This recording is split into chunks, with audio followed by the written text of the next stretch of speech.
আমার পেছনে এই ভবনটি দেখে আপনার মনে হতে পারে এটা কোনো রাজপ্রাসাদ বা জমিদার বাড়ি, তবে এটা কোনো রাজপ্রাসাদ বা জমিদার বাড়ি না।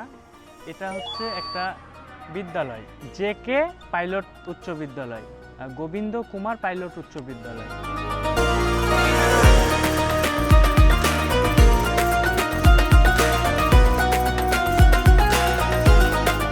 এই ভবনটির আর্কিটেকচার দেখলেই বুঝতে পারবেন এটা ব্রিটিশ আমলে তৈরি করা একটি ভবন।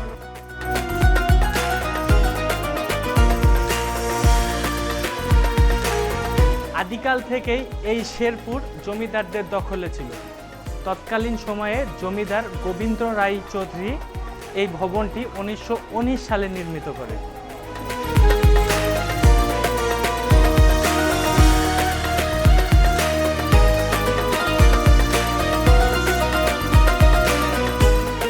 সপ্তদশ শতাব্দী থেকে বিংশ শতাব্দীর মধ্যভাগ পর্যন্ত শেরপুর জমিদারদের শাসনাধীন ছিল।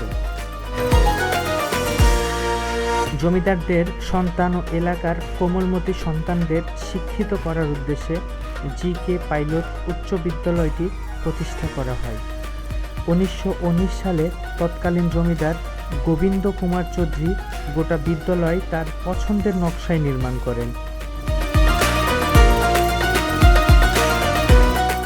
বিদ্যালয়টির মূল বিশেষত্ব হল এটি এমনভাবে নির্মাণ করা হয়েছে যে এর যে কোনো দিক থেকে তাকালেই নির্মাণ শৈলী একই রকম দেখা যায়।